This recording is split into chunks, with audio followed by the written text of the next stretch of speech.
네, 시장 피셜 오늘의 피셜 시간입니다. 앞서서 이야기 나눴던 위드금융의 정태근 팀장 그리고 현대경제연구원 최양호 고문과 이야기 이어가겠습니다. 두 분 인사 나누시죠? 네, 반갑습니다. 안녕하세요.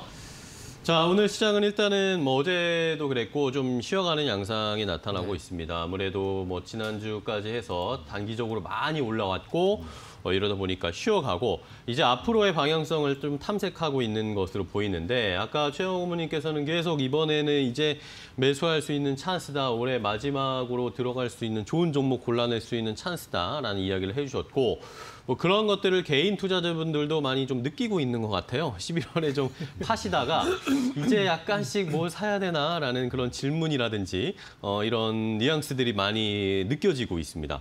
자, 그렇다면 오늘은 대표적으로 삼성전자, 카카오를 이렇게 저희가 딱 대표주자로 대표로 얼굴 마담을 세웠는데 성장주냐 가치주냐 이제 앞으로 뭔가 시장이 변했을 때 어떤 거에 저희가 미리 올라타야 될지 지금 찬스로 매수를 해야 될지 좀 알아보기 위해서 오늘 주제를 정해봤습니다. 먼저 정태근 팀장님과 이야기 나눠볼 텐데 아까 고문님께서는 12월 중순 정도 FOMC 때까지는 그 비슷한 양상이 시장의 흐름이 나타날 것이다라고 예상을 해주셨는데 그 비슷한 양상이라는 게 우상향 추세를 계속 이어갈 것인지 아니면 좀 12월 14일까지 확인하기 위해서 지지부진한 아니면 횡보세가 나타날 것인지 어떻게 보세요? 저는 개인적으로 후자를 좀 보고 있는데 횡보를 좀 보고 있거든요. 그러니까 그러니까 대형주 중심이었던 지수가 움직이는 시장보다는 일단 개별주 쪽으로 저는 좀 생각을 하고 있습니다. 그러니까 대형주보다는 중소형주 쪽으로 이렇게 좀 보고 있는데 일단 저는 개인적으로 미국 대선이나 부양책이 어떻게 되든지 간에 우리나라랑 그렇게 연관성이 저는 없다라고 생각을 하고 있습니다. 단적인 예로 물론 과거 사례를 앞으로 단정적인 게 무리가 있긴 하지만 좀 참고를 해야 될 부분이 2018년 1월 달부터 그러니까 2018년 1월 달 이전에 보게 되면 미국 증시와 우리나라 증시가 동조화 현상이 발생이 됐었거든요. 그런데 2018년 1월 달 물론 미국과 중국 무역 분쟁 이슈가 있긴 하지만 그럼에도 불구하고 그 이후에 미국의 다우지수라든지 그리고 나스닥이라든지 그리고 우리나라 지수의 어떤 연관성을 좀 보게 되면은 전혀 비슷하게 가지 않습니까? 따로 움직인다라는 거죠. 그래서 그런 측면에서 봤을 때 아마 향후 적어도 내년까지는 그렇게 좀 가지 않을까라고 좀 생각을 하고 있는 상황이고요.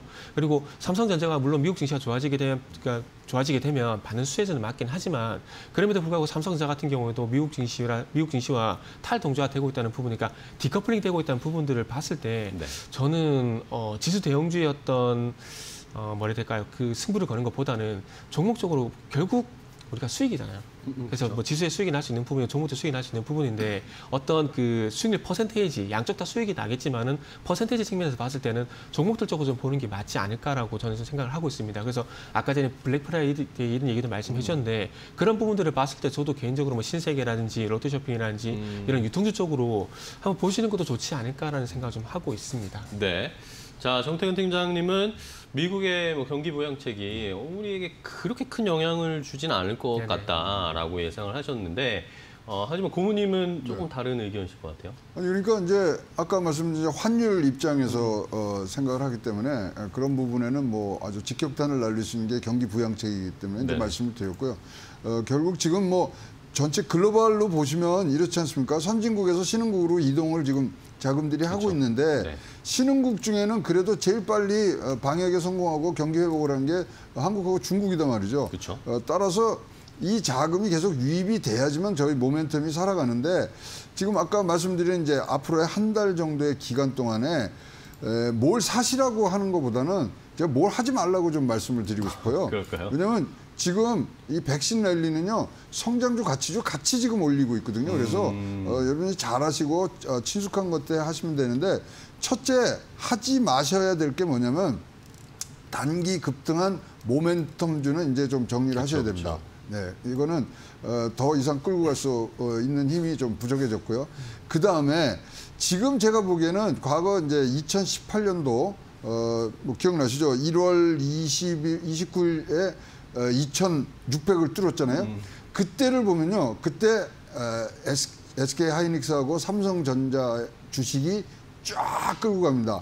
근데 이 두 회사를 빼면은 전체 영업이익이 마이너스 8.4 날 때거든요. 지금 비슷합니다. 따라서 절대 지수가 올라간다고 그래서 거기에 쫓아가시면 안 됩니다. 지금 정태근 팀장이 굉장히 좋은 얘기를 해주신 것처럼 이제는 이 종목입니다. 이 개별 실적이 얼만큼 내느냐는 종목을 보시고 지금 앞으로의 한 달 동안 활발하게 움직이시는 게 낫지. 야 어저께 우리 지수가 2,600 뚫었대, 2,800 간대. 그거는 그냥 참고사항으로 들으시고요. 이제는 종목을 찾아서 가셔야 됩니다. 따라서 환율 보시고 지수는 보지 마시고 이런 식으로 가고 실적 발표에 계속 영향을 두시면서 하루에 1일 3환율은 꼭 하셔야 전체 흐름을 느끼시면서 12월 14일까지 여러분 무사하게 많은 수익률을 올리시고요. 이 12월 14일 날 어떻게 FOMC에서 이 백신에 대한 경제적 영향을 해석하느냐는 굉장히 중요한 모멘텀입니다. 따라서 거기까지 잘 준비를 해놓으시는 부분, 이 부분이 지금 필요하지 않겠느냐 이렇게 생각을 합니다. 네. 자, 그렇다면은 말씀해 주신 것처럼 어쨌든 다음 달까지는 두 분 모두 종목 플레이를 해야 한다. 뭐 지수가 올라가는 거, 떨어지는 거에 신경 쓰지 말고 좋은 종목을 담아야 되거나 아니면 내가 가지고 있는 걸로 수익을 좀 극대화해야 되는 상황인데, 자, 그렇다면은 정태근 팀장님께 여쭤보는 건 그럼 이 기간에 아까 말씀해 주신 것처럼 올 연말에까지 뭐 좋은 종목 담을 마지막 찬스일 수도 있습니다. 이런 약간의 조정이 나온다거나 움직일 때 그럼 어떤 쪽을 좀 집중해야 될까요? 네, 일단 그 부분 같은 경우에는 일단 큰 맥락에서 보면 일단 그 8월 달에 그 언택트장이 끝나게 되면서 가격 조정이 일부 좀 많이 나왔습니다. 그렇죠. 그러면서 다시 순환매로 돌아가신 종목들 좀 보시라고 좀 말씀드리고 싶은데 조금 그 얘기가 무슨 얘기냐 이렇게 하실 수가 있는데 일단은 삼성 바이오로직스도 아까 전에 마찬가지고요. 그리고 음식료 같은 경우도 마찬가지 좀 보셨으면 좋겠습니다. 일단 대표적으로 음식료 같은 경우에는 지금 실적이 상당히 그래도 선방하고 괜찮거든요. 괜찮은데 지금 8월 달에 언택트 시장이 끝나게 되면서 시세적인 측면에서 가격 조정 상당히 조금 많이 나왔습니다. 그렇기 때문에 어찌 보면은 증권사 계신 그러니까 소위 말하는 제도권 계신 분들 기준을 봤을 때 저평가 기준에 부합한다 볼 수 있거든요. 실적은 그대로인데 주가는 떨어졌다. 그쵸. 그럼 당연히 퍼라는 부분들, PM이 떨어질 수밖에 없는 부분들이거든요.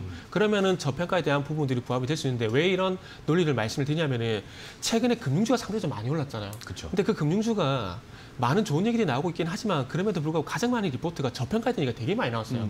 금융주 같은 경우에 잘 아시다시피 지금 2017년에 주가가 계속해서 하락을 했습니다. 그러나 하나금융지주라든지 그리고 뭐 그 KB금융이라든지 이런 종목들 실적을 뜯어보게 되면은 그때 대비해서 실적이 어쨌든 계속 좋아지고 있었어요.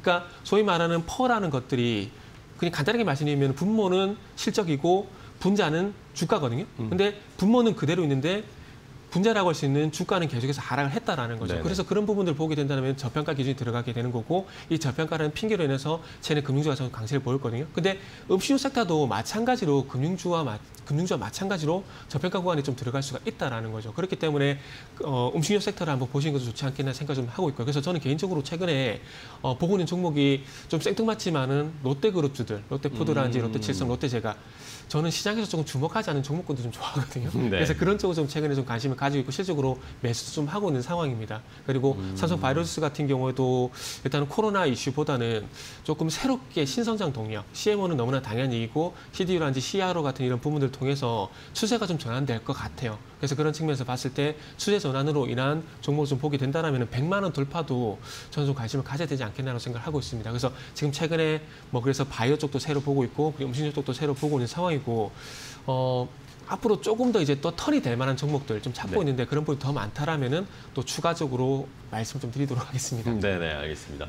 부모님께서 말씀 질문을 이어서 드릴게요. 뭐 카카오, 삼성전자 이렇게 저희가 대표 말씀을 올려놨지만 아까 말씀해 주신 것처럼 최근에 성장 가치주를 같이 끌어올리고 있기 때문에 결국에는 좋은 저평가된 거나 낮은 종목을 찾아야 되는데 어떤 것 좀 보시나요? 좀 뭐 일단은 뭐 개개인의 이제 위험 선호도가 이제 다르시기 때문에 하는데 일단은 지금 다음 내년에 이제 승률을 더 높이시기 위해서는 사실 이제 성장주가 훨씬 더 큰 영향을 미칩니다. 왜냐하면 이 내년도까지는 내년도 한 해를만 딱 잘라서 보면은 금리가 오를 이유는 하나도 없습니다. 그러면 이런 성장주들은 회사 가치 따질 때 이 금리가 굉장히 중요하거든요. 할인율로.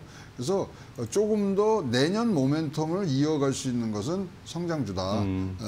근데요, 지금 어차피 이제 내년 초에 백신, 뭐 치료제, 경기부양제 이런 것들이 다 이제 진짜 게임 체인저가 되는데 그중에서 가장 중요한 거는 사실 백신도 아니고 경기부양책도 아니고 치료제거든요. 치료제야말로 진정한 게임 체인저가 되기 때문에 지금 포트폴리오를 치료제들이 백신이 나오니까 조금 약세를 보이고 있는데 저는 뭐 치료제 부분들을 지금 해서 장기적으로 갖고 가시는 것도 내년에 좋고 그래서 하여튼 성장할 수 있다는 부분들과 그런 치료제 관련된 부분들이 제 눈에는 좀 많이 띄고 있습니다. 네. 자, 고문님께서는 말씀해 주신 것처럼 최근에 우리가 백신에 너무 쏠려 있기 때문에 시선이 오히려 치료제에 소외받은 치료제가 앞으로 네네. 더 반등해 줄 수 있다. 그런 의미에서 더 넓게 봤을 때는 성장주 쪽에 조금 무게를 실어 주셨고 우리 정태근 팀장님은 식음료라든지 저평가되어 있는 이런 것들을 미리 담아놓는 찬스를 지금 12월 초까지 한번 잘 네. 담아보자라는 의견을 주셨으니까요. 시청자 여러분들도 한번 잘 참고해 보시기 바랍니다. 자, 위드금융의 정태근 팀장 그리고 현대경제연구원 최하원 고문 두 분과 이야기 나눴습니다. 오늘 말씀 감사하고요. 다음 주에 또 뵙도록 하겠습니다. 고생 많으셨습니다. 고맙습니다.